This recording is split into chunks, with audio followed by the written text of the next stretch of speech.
The nights in a small coastal city in the eastern United States, known for its ghost stories and clandestine nightlife, were calm and serene, but they also harbored dark secrets.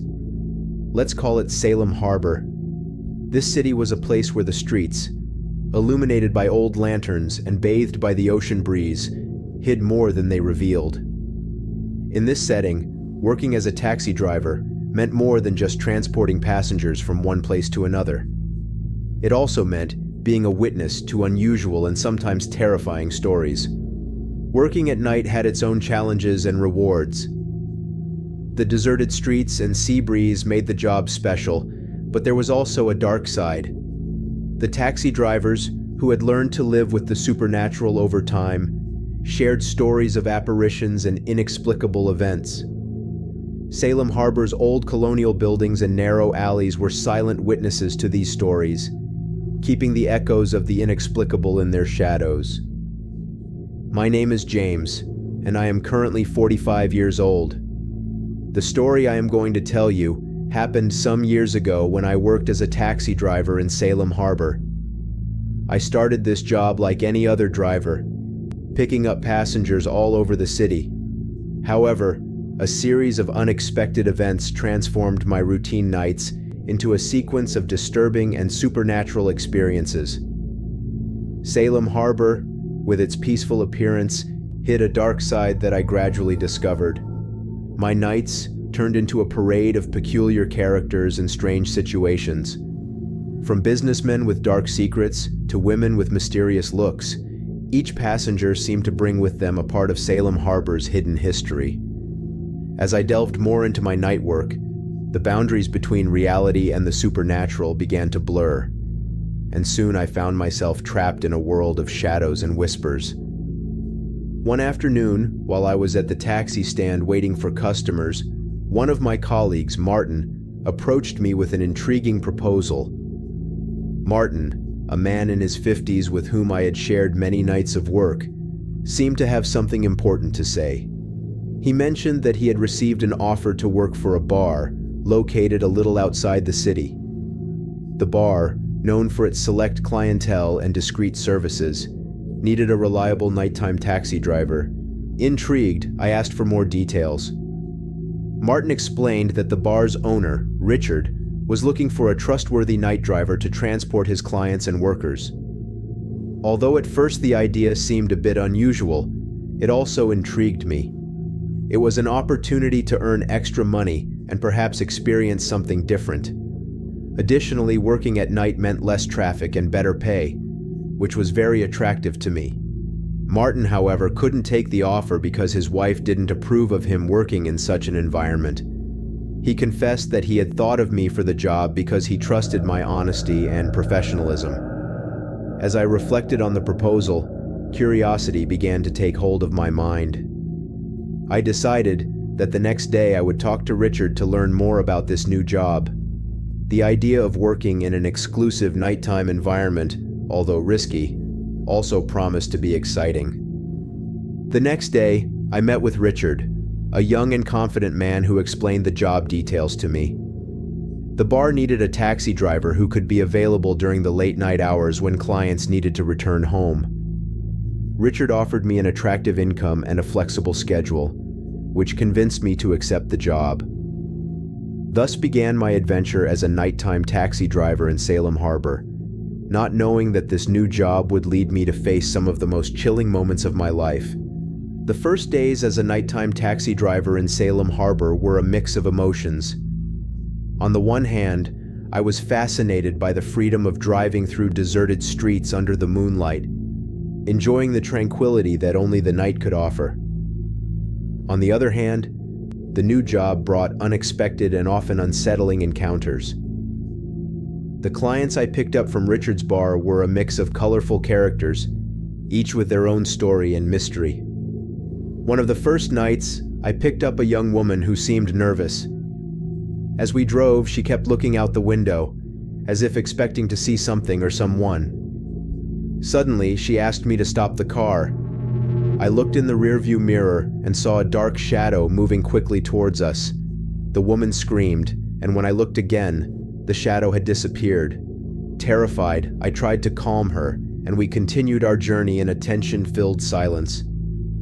On another occasion, I picked up a man who seemed very drunk. During the trip, he started mumbling about dark figures that were following him. At first, I thought they were just drunken ravings, but when we reached his destination, I saw a dark figure standing on the corner, watching us. The man ran out of the car, screaming for it to leave him alone. I was petrified, watching as the figure slowly faded into the darkness. Every night, the experiences became more disturbing. Whispers and shadows became constant. One night, while waiting for a client outside the bar, I felt a cold presence behind me. When I turned around, I saw a tall, dark figure with glowing eyes watching me. Fear gripped me, but when I blinked, the figure had disappeared. Despite the growing terror, I kept working, knowing I couldn't escape what seemed to be getting closer to me every day. One night, I picked up a regular client from the bar, known as Mr. Roberts. Mr. Roberts was an enigmatic man, always impeccably dressed with a smile that never seemed to reach his eyes. He was Richard's close friend and frequented the bar regularly. The first time I drove him to his house, which was located on the outskirts of the city, was an experience I will never forget. During the trip, Mr. Roberts was cordial and conversational, talking about trivial topics as the road stretched out before us. However, as we dove deeper into the darkness of the outskirts, his tone changed. He started narrating tales from his life that resembled tales from a terrifying novel. He spoke of ancient pacts and shadowy figures that roamed his property. His voice turned cold and calculating, and although I tried to stay calm, I couldn't help but feel a chill run down my spine. When we arrived at his house, an imposing mansion surrounded by dense woods, I felt a pressure on my chest. Mr. Roberts thanked me for the ride and gave me a generous tip, but his gaze seemed to pierce my soul. As I drove away, I couldn't shake the feeling that something sinister was hiding in the shadows of his home, waiting for the right moment to reveal itself. That night, as I returned home, the whispers and shadows were more intense, as if something had followed me from the mansion. Fear became a constant in my life. Every time I drove Mr. Roberts, I experienced strange phenomena. One night, as we drove down a dark road, the car radio turned on by itself, emitting a static and disturbing noise. Mr. Roberts simply smiled and told me not to worry, saying that it was just them playing. That night, after dropping him off at his house, I felt a cold hand on my shoulder when I was alone in the car. I quickly looked around, but there was no one there. Fear seized me, and despite my attempts to relax, I was certain that Mr. Roberts and my nights as a nighttime taxi driver were associated with something sinister and perilous. As the weeks went by, my curiosity about Mr. Roberts grew. Rumors about him circulated among the bar workers and the other taxi drivers. People said he had a pact with dark forces, which explained his wealth and the aura of mystery surrounding him. Although many considered these stories mere superstitions, I couldn't help but feel there was some truth to them. Each encounter with him left an indelible mark on my mind, a feeling of unease that I couldn't shake off. One night, while driving one of the bar workers home, she told me more details about Mr. Roberts.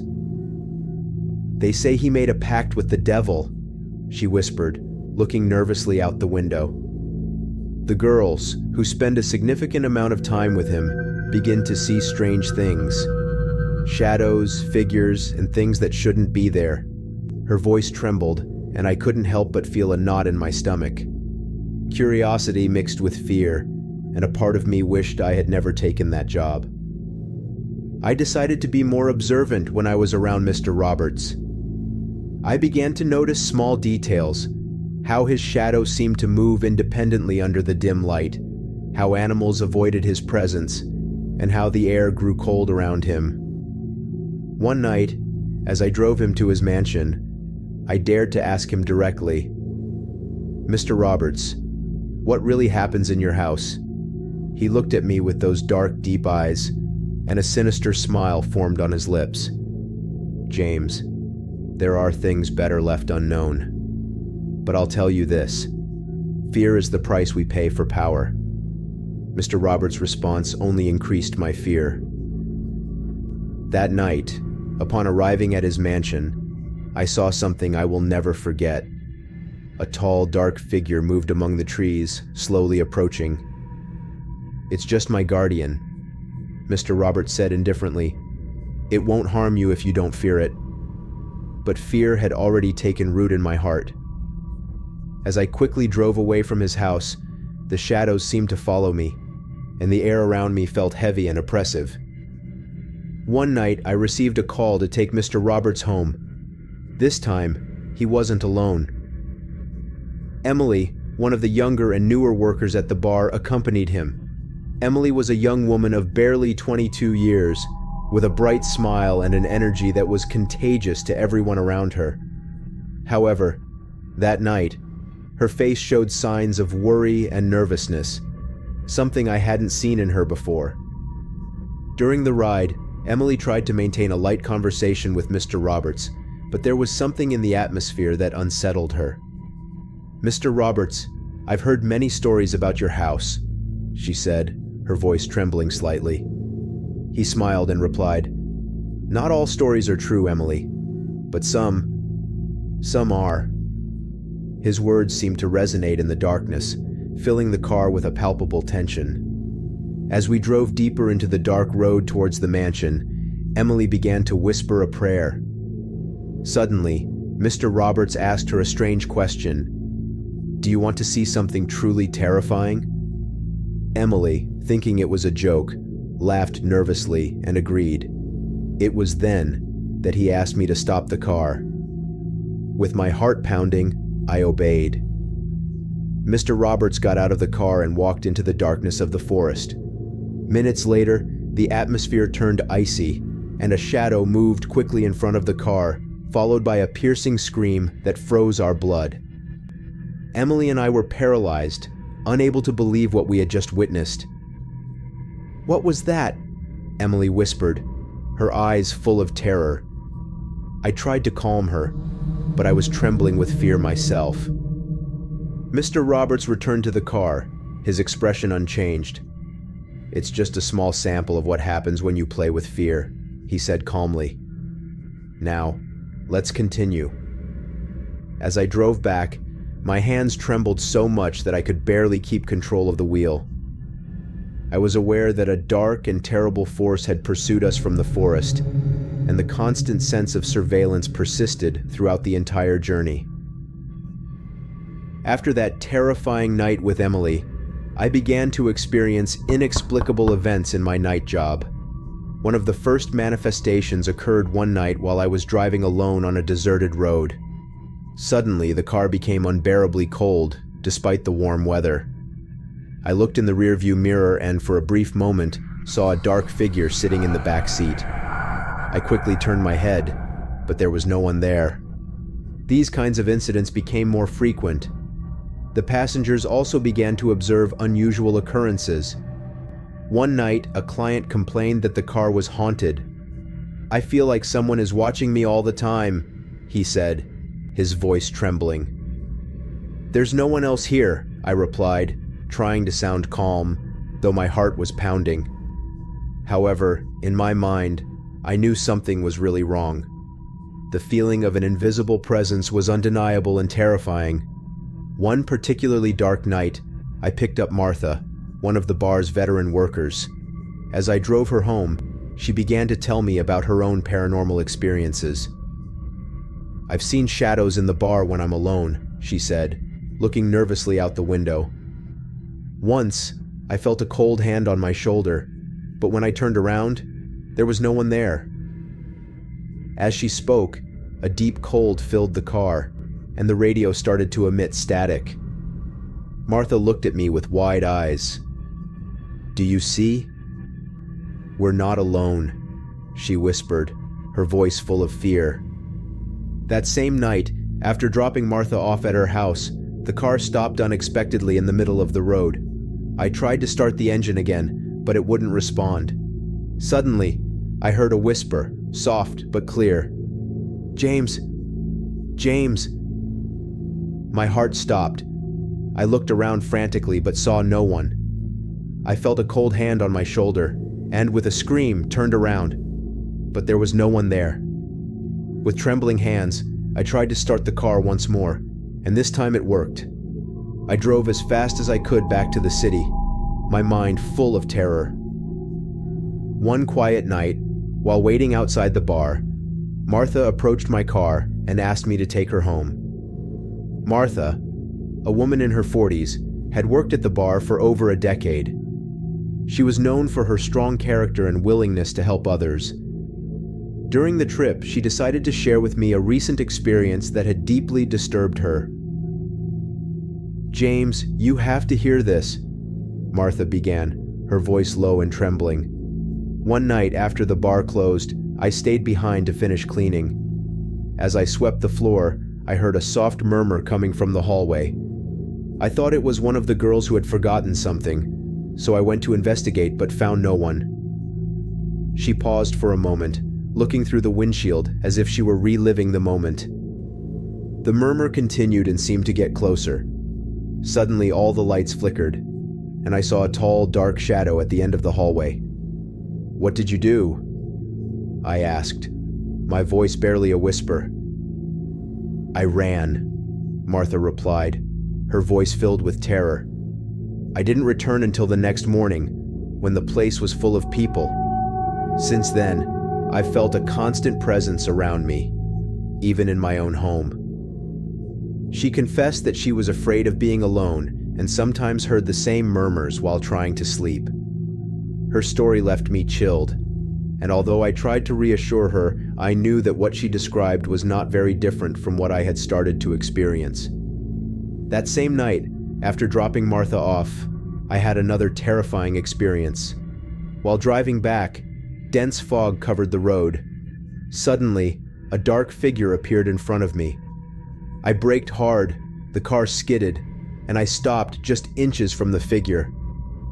My heart pounded as I watched the figure fade into the fog. "You are not alone," whispered a voice inside my head. Terrified, I accelerated and didn't stop until I reached home. My night work was not the only place where the paranormal manifestations occurred. They started to follow me home, disrupting the peace in my household. One night, while trying to sleep, I heard a whisper that seemed to come from everywhere and nowhere at once. I got up and checked the entire house, but found nothing out of the ordinary. Despite this, I continued to feel as though someone was watching me, and the intermittent repetition of the whisper heightened my unease. During the day, things didn't get any better. Objects in my house seemed to move on their own. One morning, upon waking, I found all the chairs in my dining room aligned in a row in front of the front door. I knew I hadn't left them that way the night before. I tried to rationalize these events, telling myself that I was tired, or that my mind was playing tricks on me. But deep down, I knew something was very wrong. The situation worsened one night when I saw a shadow quickly pass through the hallway while I was watching television. My heart stopped for a moment, and armed with a baseball bat, I checked every corner of the house. I found no one, but the atmosphere felt heavy and oppressive. I felt that I was not alone, that something or someone was watching me from the shadows. The constant tension and fear began to affect my health. I couldn't sleep well and was always in a state of alert. Finally, I decided to talk to Martha and other bar workers about what was happening in my house. Martha suggested that I place crucifixes on the doors and windows and light blessed candles to protect my home. Following her advice, I also began to pray every night before sleeping, asking for protection. Although this gave me some peace, the manifestations didn't completely disappear, and the feeling of constant fear became part of my daily life. One night, while in the middle of a prayer, I felt a cold breath on my neck and heard a whisper, "You will never be alone." Shortly after, I met Mr. Roberts again. Although I had tried to avoid him, My duties as a taxi driver brought me back to his door. This time, when I picked him up, I noticed that his demeanor was darker than usual. During the trip, he remained silent, looking out the window with a thoughtful expression. The tension in the air was palpable, and I couldn't help but wonder what new surprises awaited me that night. As we drove towards his house, Mr. Roberts suddenly broke the silence and asked me if I had noticed anything strange lately. I replied that I had, but didn't go into details. He nodded slowly and told me it was normal that such things tended to follow those who were close to him. He spoke of his protection, a dark being with whom he had made a pact years ago. He assured me that, as long as he kept his part of the deal, he had nothing to fear. His words, though spoken calmly, chilled my blood. We arrived at his house, and before getting out of the car, Mr. Roberts handed me a small amulet. He told me to keep it with me always, that it would protect me from the worst influences of his protection. I didn't know what to say, so I just took it and thanked him. As I watched him walk towards his mansion, I couldn't help but feel a mix of fear and mistrust. He seemed trapped in a pact from which he couldn't escape. That night, with the amulet in my pocket, I returned home. But instead of feeling protected, the paranormal manifestations increased. The shadows grew darker, the whispers became more unsettling, and the sense of surveillance intensified. Alarmed, I decided to talk to Martha and other bar workers about what was happening. When Martha saw the amulet, she turned pale and told me to throw it away immediately, assuring me that such objects only brought more evil. Some of the other workers shared their own experiences, confirming that the amulet could be the cause of the increasing disturbances. One even showed me scars on her arms, the result of inexplicable attacks after receiving similar amulets. After talking to Martha and the other workers, I decided to get rid of the amulet. I took it to a place far from the city and threw it into a river, hoping it would cope with the disturbances. However, the fear and unease remained. Every time I took a nighttime worker home, macabre things happened. Lights flickering and going out suddenly, shadows moving independently, and chilling whispers that seemed to come from everywhere. One night, while dropping off a young woman at her home, the car lights began to flicker violently. "What's happening?" the young woman asked, her voice full of terror. Before I could respond, we saw the figure of a tall, thin man fade into the air right in front of us. The young woman screamed and ran from the car to her house, while I remained paralyzed, unable to move from fear. On another occasion, while dropping off another worker, a thick fog covered the car, and distorted voices began to whisper my name. "James! James! You are not alone!" The words echoed in my head, and I felt a shiver run down my spine. I looked in the rearview mirror and saw a dark figure with glowing eyes watching me through the fog. I accelerated the car with all my might, trying to escape that terrifying vision, but the voices continued until I was far enough away from the worker's house. I even experienced an inexplicable tremor in the car, as if something invisible was hitting it violently from outside. "It's here! It's here!" screamed a passenger one night, pointing to a shadow that seemed to move around the car. The atmosphere was so oppressive that I felt as if the air was becoming denser and harder to breathe. I tried to calm the passenger, but I was on the verge of panic myself. Desperate and unsure of what to do, I spoke again with Martha and the other workers. Martha looked at me seriously and said, "James, getting rid of the amulet is not enough. We must take further action to disrupt the established bond." She suggested that I speak with a priest known for helping in paranormal situations. "He might know how to free you from this," she added with urgency in her voice. I consulted the priest, who said he would perform a spiritual cleansing on my car and my home. During the cleansing, he recited prayers and sprinkled holy water in every corner. "This entity has found a way to cling to you," he explained. "We need to break that connection and shut down any open doors." The lights flickered as he performed the ritual, and a cold presence pervaded the air. But after an hour of intense prayers, the atmosphere seemed to lighten. However, the fear didn't disappear completely. Every time I saw Mr. Roberts, I remembered the amulet and Martha's words. I knew that he too was a victim of his own pact, trapped in a cycle of darkness from which he couldn't escape. One night, when I drove him to his mansion, he looked at me with a somber expression and said, "James, fear is powerful. Don't let it consume you." As I watched him disappear into the darkness of his home, his words echoed in my mind. The paranormal experiences diminished in intensity, but never disappeared entirely. My time as a nighttime taxi driver in Salem Harbor was an experience that changed my life forever. I learned to live with fear, to face the unknown, and to seek strength within myself to overcome the most terrifying trials. The stories and memories of those years will stay with me, reminding me that there are things in this world beyond our understanding, and that sometimes the best we can do is learn to live with them. Although I got rid of the amulet, the shadows and whispers remained my companions on every nighttime drive, reminding me that true terror can lurk in the most unexpected places. I really hope you like this tale. I am thrilled to share these stories with you. Share this video with others so that we can keep growing and more stories can reach more people. Kindly provide your thoughts and experiences in the comments section. It will aid in my further development. If you like the video, don't forget to hit the subscribe button. Many thanks, and I hope to see you again soon.